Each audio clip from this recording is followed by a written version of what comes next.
അസ്സലാമു അലൈക്കും പ്രിയപ്പെട്ട 6ാം ക്ലാസ്സിലെ വിദ്യാർത്ഥികളെ. ഇൻഷാ അള്ളാ നമ്മുടെ ഫിഖിലെ ഈ പരീക്ഷയ്ക്കുള്ള അവസാനത്തെ ചാപ്റ്ററായ 6ാമത്തെ പാഠം, പാദവാർഷിക പരീക്ഷയ്ക്ക് വരുന്ന ലാസ്റ്റ് പാഠം, അതായത് 6 പാഠമാണ് പരീക്ഷയ്ക്ക് ഉണ്ടാവുക. സുജൂദ് സഹവ് എന്നുള്ള 6ാമത്തെ പാഠം കൂടെ നമുക്ക് നോക്കട്ടോ. അതോടുകൂടെ നമുക്ക് പരീക്ഷയ്ക്കുള്ള പാഠഭാഗങ്ങൾ കഴിയും ഇൻഷാ അള്ളാ. പിന്നെ നമുക്ക് മോഡൽ പേപ്പറൊക്കെ ആയിട്ട് വരാം. അപ്പൊ പാഠം ശ്രദ്ധിക്കുക എല്ലാവരും. സുജൂദ് സഹവ്, അതായത് സഹവിന്റെ സുജൂദ്. അപ്പൊ തന്നെ നമ്മൾ പഠിക്കേണ്ടത് എന്താണ്? സഹവിന്റെ സുജൂദ് എന്ന് പറഞ്ഞാൽ എന്താണ്, അത് എപ്പോഴാണ് ചെയ്യുക, അത് ചെയ്യണമെന്നുണ്ടെങ്കിൽ സംഭവിക്കണ കാരണങ്ങൾ എന്തൊക്കെയാന്നുള്ളതാണ് ഈ പാഠത്തിൽ പറയുന്നത്. നോക്കാം. നിസ്കാരത്തിൽ ഉണ്ടാകുന്ന ചില അപാകതകൾക്ക് പരിഹാരമായി സലാമിന്റെ അല്പം മുമ്പ് ചെയ്യുന്ന 2 സുജൂദിനാണ് സഹവിന്റെ സുജൂദ് എന്ന് പറയുന്നത്. അപ്പൊ സഹവിന്റെ സുജൂദ് എന്ന് പറഞ്ഞാൽ എന്താന്ന് പറഞ്ഞു, എപ്പോഴാണ് ചെയ്യേണ്ടതെന്നും അതിൽ തന്നെ പറഞ്ഞപ്പോഴാണ് സലാമിന്റെ അല്പം മുമ്പ്. ഇനി സുജൂദ് സഹവിന്റെ രൂപം. അടുത്തതാണ് സുജൂദ് സഹവിന്റെ രൂപം എങ്ങനെയെന്നാണ് പറയേണ്ടത്.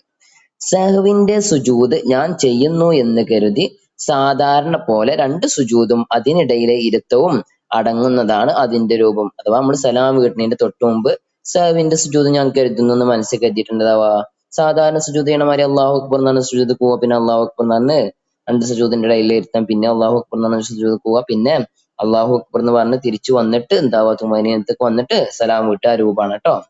ഇനി സുജൂദിന്റെ വിധി എന്നുള്ളത്, സുജൂദിന്റെ വിധി എന്താണ്? സുന്നത്താണോ, ഫർളാണോ, നിർബന്ധമാണോ, എപ്പോഴൊക്കെയാണ് അത് എന്നുള്ളതൊക്കെയാണ് പറയുന്നത് കേട്ടോ. നോക്കുക. സഹവിന്റെ സുജൂദ് സുന്നത്താണ്. എന്താണ്? സുന്നത്താണ്. എന്നാൽ മനസ്സിലാക്കേണ്ട കാര്യമാണ്, ഇമാമ് സഹവിന്റെ സുജൂദ് ചെയ്താൽ മഅമൂമ് ചെയ്യൽ നിർബന്ധമാണ്. സഹവിന്റെ സുജൂദ് ചെയ്യൽ സുന്നത്താണ്, പക്ഷെ ഇമാമ് സഹവിന്റെ സുജൂദ് ചെയ്താൽ അവിടെ മഅമൂമ് ചെയ്യൽ എന്താണ്? നിർബന്ധമാണ്. അറിഞ്ഞും മനഃപൂർവവും ഇമാമിന്റെ കൂടെ സുജൂദ് ചെയ്തില്ലെങ്കിൽ നിസ്കാരം ബാത്തിലാകും. അഥവാ ഇമാം സഹവിന്റെ സുജൂദ് ചെയ്തു, നമുക്ക് മനസ്സിലായി ഇമാം ചെയ്തിരിക്കുന്നു, നമ്മൾ അറിഞ്ഞു, എന്നിട്ട് അറിഞ്ഞിട്ട് എന്താവാ, നമ്മൾ മനഃപൂർവ്വം സഹവിന്റെ സുജൂദ് ചെയ്യാതെ ഇരിക്കുക. അങ്ങനെ ചെയ്താൽ എന്താവും? നമ്മുടെ നിസ്കാരം ബാത്തിലാകും. അടുത്ത പോയിന്റ് നോക്കുക. എന്താണ്? സുജൂദ് മറന്ന് സലാം വീട്ടേ ഇമാമ്. അതായത് ഇമാം എന്തായി? സുജൂദ് ചെയ്യാൻ മറന്നു, സഹവിന്റെ സുജൂദ് ചെയ്യാൻ മറന്നു. അത് മറന്ന് സലാം വീട്ടിയ ഒരു ഇമാമ് സഹവിന്റെ സുജൂദ് ചെയ്താൽ, സലാം വീട്ടിന് ശേഷമാണ് ഇമാമിന് അപ്പൊ തന്നെ ഓർമ്മ വന്ന് സഹവിന്റെ സുജൂദ് ചെയ്തിട്ടില്ല എന്നുള്ളത്. അപ്പൊ തന്നെ ഇമാം സഹവിന്റെ സുജൂദ് ചെയ്താല് മാമൂമ അയാൾ ഇമാം സലാം വീട്ടിയാൽ നീച്ചിക്കോലോ ഒറ്റക്ക് നിസ്കരിക്കാൻ വേണ്ടി ബാക്കിയുള്ള റക്അത്ത്. അങ്ങനെ നീച്ചു നിന്ന മാമൂം ഉണ്ടല്ലോ, അതാണ് എഴുന്നേറ്റ് നിന്ന മസ്ബൂക്ക്. ആ എഴുന്നേറ്റ് നിന്ന മസ്ബൂക്ക് എന്താവണം? സുജൂദിലേക്ക് മടങ്ങൽ നിർബന്ധമാണ്. മൂപ്പർ എന്താണ്? ഇമാമിന്റെ കൂടെ സഹവിന്റെ സുജൂദിലേക്ക് മടങ്ങണം. ഇല്ലെങ്കിൽ എന്താവും? നിസ്കാരം ബാത്തിലാകും. മസ്ബൂക്കിന് തന്റെ നിസ്കാരത്തിന്റെ അവസാനം വീണ്ടും സുജൂദ് സുന്നത്താണ്. അവ മസ്ബൂക്കായിട്ട് നിസ്കരിക്കണ വ്യക്തിക്കുണ്ടല്ലോ, ഇമാമ് സഹവിന്റെ സുജൂദ് ചെയ്താൽ നമ്മൾ ഇമാമിനോട് കൂടെ സഹവിന്റെ സുജൂദ് ചെയ്തിട്ടുണ്ടെങ്കിലും ആ മസ്ബൂക്കിന് വീണ്ടും മൂപ്പരുടെ നിസ്കാരത്തിന്റെ അവസാനത്തിലെ സലാം വീട്ടിന് മുമ്പ് സഹവിന്റെ സുജൂദ് ചെയ്യൽ എന്താണ്? സുന്നത്താണ്. മഅമൂമിന് മാത്രമായി തുടർച്ച വേളയിൽ സംഭവിക്കുന്ന തകരാറുകൾക്ക് സുജൂദ് ചെയ്യാൻ പാടില്ല. അവ ഇമാമായിട്ട് നിസ്കരിക്കുമ്പോൾ നമ്മൾ മഅമൂമാണ്, പക്ഷെ നമ്മളെടുക്കുന്ന ചെറിയ ചെറിയ തകരാറുകൾ സംഭവിച്ചാല്, ചെറിയ തെറ്റെന്തെങ്കിലും സംഭവിച്ചാല് അതിന് നമ്മൾ സഹവിന്റെ സുജൂദ് ചെയ്യാന് പാടില്ല. താഴെ പറയുന്ന ഒരു കാരണം ഉണ്ടായ ഇമാമ് സഹവിന്റെ സുജൂദ് ചെയ്തില്ലെങ്കിൽ മഅമൂമിന് അത് സുന്നത്തുണ്ട്. അഥവാ ഇനി പറയാൻ പോണ കുറച്ച് കാര്യങ്ങൾ ഇമാമിന്റെ ഒക്കെ ഒന്ന് സംഭവിച്ചിട്ടുണ്ട്, പക്ഷെ ഇമാം എന്തായിട്ടില്ല? സഹവിന്റെ സുജൂദ് ചെയ്തിട്ടില്ല.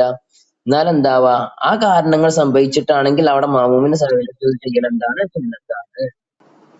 ഇനി ആ സഹവിന്റെ സുജൂദിനുള്ള കാരണങ്ങളാണ് പറയാൻ പോണ കേട്ടോ. അബ്ആദ് സുന്നത്ത് മറന്നോ മനഃപൂർവ്വമോ ഒഴിവാക്കുക. ഒന്നാമത്തെ കാരണം എന്താണ്? അബ്ആദ് സുന്നത്ത് ഒഴിവാക്കുക. മറന്നാവട്ടെ മനഃപൂർവ്വം ആവട്ടെ, അങ്ങനെ ഒഴിവാക്കിയാൽ എന്താണ്? അവിടെ സഹവിന്റെ സുജൂദ് ചെയ്യണം. അല്ലെങ്കിൽ അതിൽ സംശയം ഉണ്ടായാലോടെ എന്താവാം? സഹവിന്റെ സുജൂദ് ചെയ്യാം. ഇനി അടുത്തത് നോക്കി. മനഃപൂർവ്വം ചെയ്താൽ നിസ്കാരം ബാത്തിലാകുന്നതും മറന്നു ചെയ്താൽ ബാത്തിലാക്കാത്തതുമായ ഒരു കാര്യം മറന്നു ചെയ്യുക. അപ്പൊ മനഃപൂർവ്വം ചെയ്താൽ നിസ്കാരം ബാത്തിലാവും, പക്ഷെ നമ്മൾ മറന്നു ചെയ്താൽ ബാത്തിലാകൂല. അങ്ങനത്തെ ഒരു കാര്യം എന്താവുക? മറന്നു ചെയ്യുക. ഉദാഹരണത്തിന് എന്താവുക? ഫീലിയായ ഒരു ഫർള് മറന്ന് വർദ്ധിപ്പിക്കുക. ഇപ്പൊ തക്ബീറത്തുൽ ഇഹ്റാമിന് എന്താവുക? വർദ്ധിപ്പിക്കുക, അല്ലെങ്കിൽ സുജൂദിന്റെ എണ്ണം കൂടുക. അങ്ങനൊക്കെ മറന്നിട്ട് സംഭവിച്ചാല് അവിടെ എന്താവാം? സഹവിന്റെ സുജൂദ് ചെയ്യാം. മനഃപൂർവ്വം ചെയ്ത നിസ്കാരം ബാത്തിലാവും കേട്ടോ. അടുത്തതാണ് കൗലിയായ ഒരു കാര്യം സ്ഥാനം മാറ്റുക. അപ്പൊ കൗലിയായ കാര്യം എന്ന് പറഞ്ഞാൽ വാക്കുകൾ നമ്മൾ ചൊല്ലണതും പറയണതൊക്കെ ഉണ്ടാവില്ല, അത് സ്ഥാനം മാറ്റി ചെയ്യുക. അതിന് ഉദാഹരണം നോക്കി അവിടെ പറയണ ഫാത്തിഹ, സൂറത്ത്, തശഹുദ്, കുനൂത്ത് തുടങ്ങിയവ അതിന്റെ സ്ഥാനത്തല്ലാതെ ഓതുക. അപ്പൊ ഫാത്തിഹ സുജൂദിൽ ഓതുക, അത്തഹിയാത്ത് ഫാത്തിഹ ഓതേണ്ട സ്ഥലത്ത് ഓതുക, അങ്ങനെ സ്ഥാനം മാറ്റി എന്താവുക ഓതുക. അങ്ങനെയൊക്കെ സംഭവിച്ചാൽ അവിടെ എന്താവാം, സഹവിന്റെ സുജൂദ് സുന്നത്താണ്, മാമൂമിന് ഒറ്റക്ക് ചെയ്യാം. എന്നാൽ തക്ബീറത്തുൽ ഇഹ്റാമോ സലാമോ മനഃപൂർവ്വം സ്ഥാനം മാറ്റിയാലും, കേട്ടല്ലോ, തക്ബീറത്തുൽ ഇഹ്റാമോ സലാമോ, തക്ബീറത്തുൽ ഇഹ്റാം അല്ലെങ്കിൽ സലാം സ്ഥാനം മാറ്റുക, സമി അല്ലാഹു ലിമൻ ഹമിദാന്റെ അടുത്ത് അല്ലാഹു അക്ബർ എന്ന് പറയാ. അതുപോലെ സുജൂദക്ക് പോകുമ്പോ അല്ലാഹു അക്ബർ എന്നല്ല പറയണ്ട, അവിടെ എന്താ അസ്സലാമു അലൈക്കും വറഹ്മത്തുള്ളാഹി എന്നൊക്കെ സ്ഥാനം മാറ്റി മനഃപൂർവ്വം പറയാം. അങ്ങനെ സ്ഥാനം മാറ്റിയാലും ഫീലിയായ ഫർള് വർദ്ധിപ്പിച്ചാലും, അപ്പൊ ഫീലിയായ ഫർള് എന്ന് പറഞ്ഞാല് സുജൂദ് അതുപോലെ അങ്ങനത്തെ തക്ബീറത്തുൽ ഇഹ്റാം അങ്ങനെ ചെയ്യണ കാര്യങ്ങളുണ്ടല്ലോ, അതൊക്കെ വർദ്ധിപ്പിക്കുക. അങ്ങനെ വർദ്ധിപ്പിച്ചാലും നിസ്കാരം ബാത്തിലാകും. അപ്പൊ ആ കാര്യം നല്ലോണം ശ്രദ്ധിക്കണം കേട്ടോ നമ്മൾ നിസ്കരിക്കുമ്പോൾ.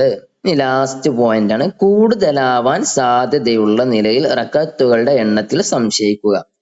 അപ്പൊ ഇങ്ങനെ നിസ്കരിച്ചുമ്പോ സംശയം വരിക നമുക്ക്, ഞാൻ ഇപ്പൊ മൂന്നാം നിസ്കരിച്ച നാലാം നിസ്കരിച്ച ആ രൂപത്തിൽ സംശയം വരിക. അങ്ങനെ വന്നാൽ ഈ ഘട്ടത്തിൽ കുറഞ്ഞ എണ്ണം ഉറപ്പിച്ച് ബാക്കി നിസ്കരിക്കണം. അപ്പൊ മൂന്നാണോ നാലാണോ സംശയം വന്നാൽ മൂന്നാണെന്ന് ഉറപ്പിച്ചിട്ട് ബാക്കി എന്താവണം, നിസ്കരിക്കണം. അവസാനം സഹവിന്റെ സുജൂദും ചെയ്യണം. അങ്ങനെയാണ് നിസ്കരിക്കേണ്ടത് കേട്ടോ. ഇനി ആ ബോക്സിലുള്ള കാര്യങ്ങൾ ശ്രദ്ധിക്കുക. അതോടൊപ്പം തന്നെ നമ്മൾ നിസ്കരിക്കുമ്പോൾ ഈ കാര്യങ്ങളൊക്കെ, ഈ തെറ്റുകളൊന്നും വരാതെ നമ്മുടെ നിസ്കാരം വേണ്ട രൂപത്തിൽ എന്താവുക, ശ്രദ്ധ ചെലുത്തി നിസ്കരിക്കണം കേട്ടോ എല്ലാ മക്കളും. ഇനി ആ ബോക്സ് നോക്കുക. സലാമിന്റെ ശേഷമുണ്ടാകുന്ന സംശയത്തിന് പരിഗണനയില്ല. എന്നാൽ നിയ്യത്തിലോ തക്ബീറത്തുൽ ഇഹ്റാമിലോ ആണ് സംശയിച്ചതെങ്കിൽ മടക്കി നിസ്കരിക്കണം. ഓക്കെ, ഇൻഷാ അല്ലാഹ് നമുക്ക് ഈ പാഠത്തുനിന്ന് വരാൻ ചാൻസ് ഉള്ള ക്വസ്റ്റ്യങ്ങൾ, അതുപോലെ തന്നെ ഈ പാഠഭാഗത്തിൽ ഈ ഭാഗത്തൊക്കെ എന്താവും നമുക്ക് നോക്കട്ടോ. ഒന്നാമത്തെ ചോദ്യം എന്താണ്, സഹവിന്റെ സുജൂദ് എന്നാൽ എന്ത്? എന്താണ്? നിസ്കാരത്തിൽ ഉണ്ടാകുന്ന ചില അപാകതകൾക്ക് പരിഹാരമായി സലാമിന്റെ അല്പം മുമ്പ് ചെയ്യുന്ന രണ്ട് സുജൂദിനാണ് സഹവിന്റെ സുജൂദ് എന്ന് പറയുന്നത്. രണ്ടാമത്തെ ചോദ്യമാണ്, സഹവിന്റെ സുജൂദ് എപ്പോഴാണ് ചെയ്യേണ്ടത്? എപ്പോഴാണ്? സലാമിന്റെ അല്പം മുമ്പ്. സുജൂദ് സഹവിന്റെ രൂപം എങ്ങനെയാണ്? സഹവിന്റെ സുജൂദ് ഞാൻ ചെയ്യുന്നു എന്ന് കരുതി സാധാരണ പോലെ രണ്ട് സുജൂദും അതിനിടയിൽ ഇരുത്തവും അടങ്ങുന്നതാണ് സുജൂദ് സഹവിന്റെ രൂപം. ഇതൊക്കെ നമ്മുടെ പാഠഭാഗത്ത് പറഞ്ഞിരിക്കണല്ലോ, അപ്പൊ ഇതൊക്കെ മനസ്സിലാക്കി എഴുതട്ടോ. ഇനി അടുത്ത ക്വസ്റ്റ്യൻ ആണ്, ഇമാമ് സഹവിന്റെ സുജൂദ് ചെയ്താൽ മഅ്മൂമ് സുജൂദ് ചെയ്യുന്നതിന്റെ വിധി എന്താണ്? എന്താണ്? നിർബന്ധം. ഇമാമ് സഹവിന്റെ സുജൂദ് ചെയ്താൽ മഅ്മൂമ് ചെയ്യൽ എന്താണ്? നിർബന്ധമാണ് കേട്ടോ. സഹവിന്റെ സുജൂദ് ചെയ്യേണ്ട 3 കാരണങ്ങൾ എഴുതാൻ, ഒരുപാട് കാരണങ്ങൾ പറഞ്ഞില്ലേ. അപ്പൊ ആ സുന്നത്ത് മറന്നോ മനഃപൂർവ്വമോ ഒഴിവാക്കുക, അല്ലെങ്കിൽ എന്താവുക, അതിൽ സംശയിക്കുക. ഒന്ന്. രണ്ടാമത്തെ എന്താണ്? മനഃപൂർവ്വം ചെയ്താൽ നിസ്കാരം ബാത്തിലാകുന്നതും മറന്ന് ചെയ്താൽ ബാത്തിലാകുന്നതുമായ ഒരു കാര്യം മറന്ന് ചെയ്യുക, അല്ലെങ്കിൽ കൗലിയായ ഒരു കാര്യം എന്താവുക, സ്ഥാനം മാറ്റുക. അതുപോലെ കൂടുതലാവാൻ സാധ്യതയുള്ള നിലയിൽ റക്അത്തുകളുടെ എണ്ണത്തിൽ സംശയിക്കുക. അതൊക്കെ അതിന്റെ ഉത്തരമായിട്ട് പറ്റും കേട്ടോ. അപ്പൊ അതൊക്കെ പഠിക്കുക. ഇനി അടുത്ത ക്വസ്റ്റ്യൻ ആണ്, ലാസ്റ്റ് ക്വസ്റ്റ്യൻ ആണ്, ആറാമത്തെ. എത്ര റക്അത്ത് നിസ്കരിച്ചവെന്ന് സംശയിച്ചാൽ, അഥവാ എത്ര റക്അത്ത് നിസ്കരിച്ചു എന്ന് സംശയിച്ചാൽ എന്ത് ചെയ്യണം? എന്താണ് ചെയ്യേണ്ടത്? കുറഞ്ഞ എണ്ണം ഉറപ്പിച്ച് ബാക്കി നിസ്കരിക്കുക. അവസാനം എന്തും ചെയ്യണം? സഹവിന്റെ സുജൂദും ചെയ്യുക. അപ്പൊ ഈ കാര്യങ്ങളാണ് ശ്രദ്ധിക്കാനുള്ളത് കേട്ടോ. ഇനി അടുത്ത ക്വസ്റ്റ്യൻ നോക്കി, എന്താണ്?